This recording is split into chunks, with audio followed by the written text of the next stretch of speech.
Kilo 6, Victor India Tango. Kilo 6. Victor India Tango. Kilo 6, Victor India Tango, Kilo Delta 5. Yes, 048. You are 5-5 into Alpha Zulu. Copy, thanks, have a good weekend, 7-3. Thanks, 7-3, have a good one.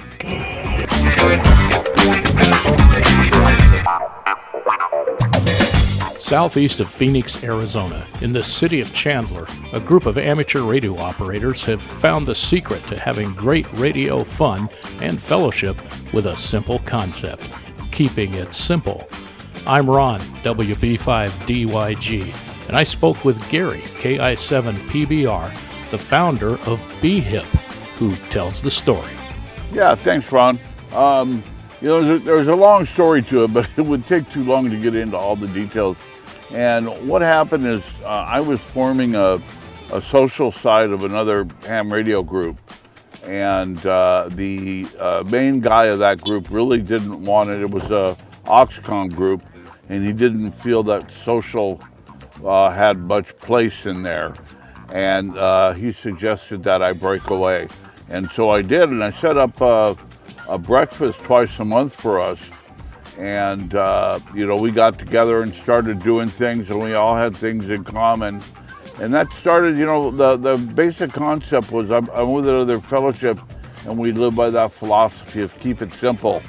And we broke away from another club, and what we did is we set this up. We decided from that point going forward, we weren't going to be associated with any clubs. We were just going to keep it simple. And we came out of, basically it was out of COVID in 2019. And we met at a park, we had over 20 people show up, and we realized people wanted to get out and be active. And so we did that, and we decided to come up with a name for a group. Somebody came up with Hams and Park. One of the other guys said, yeah, HIP, we could be hippies. And then we put the tag B in front of it so we could be hip. And we've managed to keep that philosophy going. The social aspect of it, and the keep it simple, no hierarchy within the group. Everybody is as important as everybody else is probably one of the biggest reasons for its success. There you go. Yeah, BHIP is for sure a great example of how keeping it simple is very appealing and creates a welcoming atmosphere for everyone. Just tell me about a couple of the regular events that take place. We're actually on one right now. Yeah, what we do is we decided that what we do is we start getting together once a month. And because of some other clubs in the area, we picked the third Saturday because that was one that they weren't doing anything. And that way we keep any kind of competition or anything like that. And several of the members of the BHIP are also part of that other group. And so we started getting together the third Saturday of the month, and we do that through what we call the bearable months here in Arizona. And then we also do a weekly lunch. We get together at a local burger place every Friday. And then once a month, the first Monday of every month, or first Wednesday of every month, we do a BHIP breakfast. And then what we also do is we have what we call mini hips, which are just at any time somebody's going to decide to go out to the park and play radio, and we'll put it out on our email reflector, and we'll get smaller groups of us. And it's been quite successful.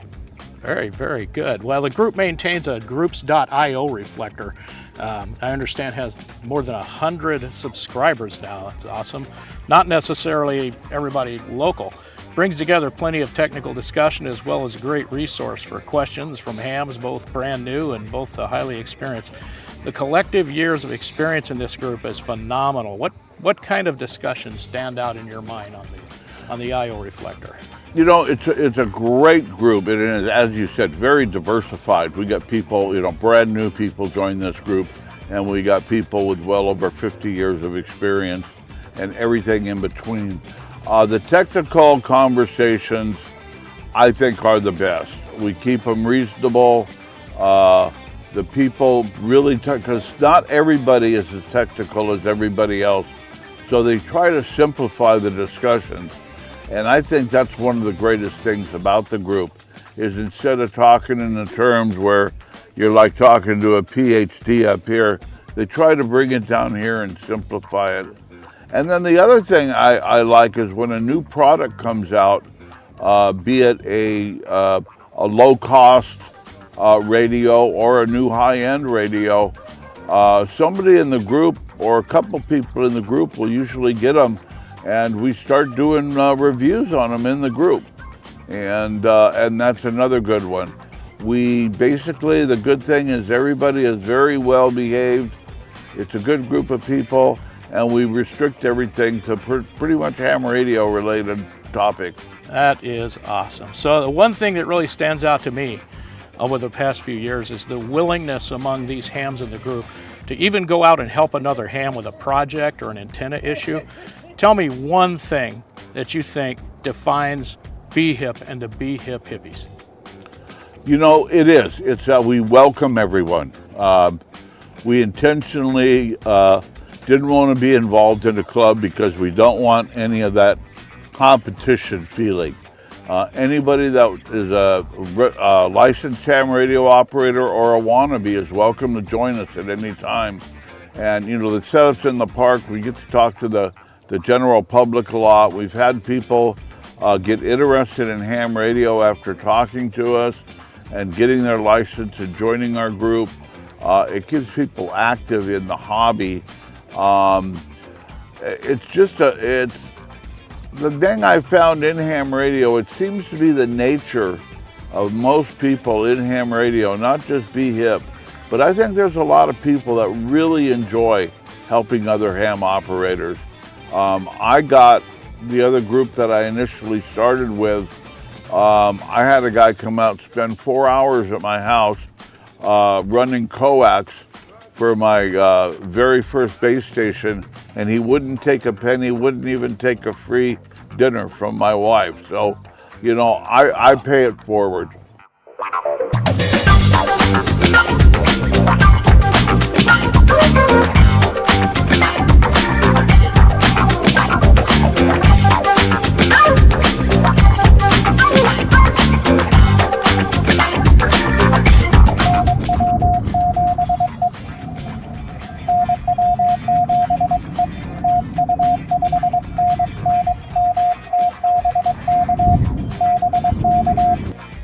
The B-Hip Hippie Romeos also host a fine group of ladies at their events. Spouses and friends join in and, in fact, have formed their own spin-off. I had the opportunity to chat with Debbie, N7DBY, about the Juliettes. The Juliettes gradually evolved by a group of us women that used to go in support of their husbands or spouses, and we just melded together. We go to all the B-Hip events and got to know each other, and the rest is history. We go out by ourselves now and just enjoy each other's company. That is such a great story. The Juliettes certainly add a terrific dimension as part of B-Hip. I know the Juliettes welcome both licensed and unlicensed ladies into the fold. Not every wife or friend of a ham has the desire to become a ham, and the Juliettes have proven to be a refreshing meetup for all the B-Hip ladies. Tell me this. At a Juliette's lunch, how much does ham radio come up and how much is just good old socializing? Ron, you're not going to like the answer to this, but I'm going to tell you the truth. Probably 98% of what we talk about is just social chatter. Not much ham talk going on at all. Debbie, I understand that you recently passed your extra class amateur license exam. How did you prepare for that, and how'd that test day go for you? Well, I took all 3 of my exams within a 3-month period and passed them all. I was very excited. I had so much support from my husband, and all the B-Hip people encouraged me. So immediately after I took my test and passed it, I went to Desert Breeze Park to share my news with all my B-Hip friends. How about your first HF contact with your new license? Tell me about that. It was this year, and it was on Winter Field Day. I made 3 contacts on 40 meters, and my other contact was a local BHIP friend who was only a few miles away, but it wasn't any less exciting. It was a big day for me. The BHIP hippies have taken simplicity and coined a concept. Great ham radio fun and fellowship. Mix in the wide range of experience and the desire to always encourage and mentor others in the hobby. Putting it simply, it works. Be sure to check out the links in the section below this video for more information. I'm Ron, WB5DYG, and I'm proud to be a BHIP hippie.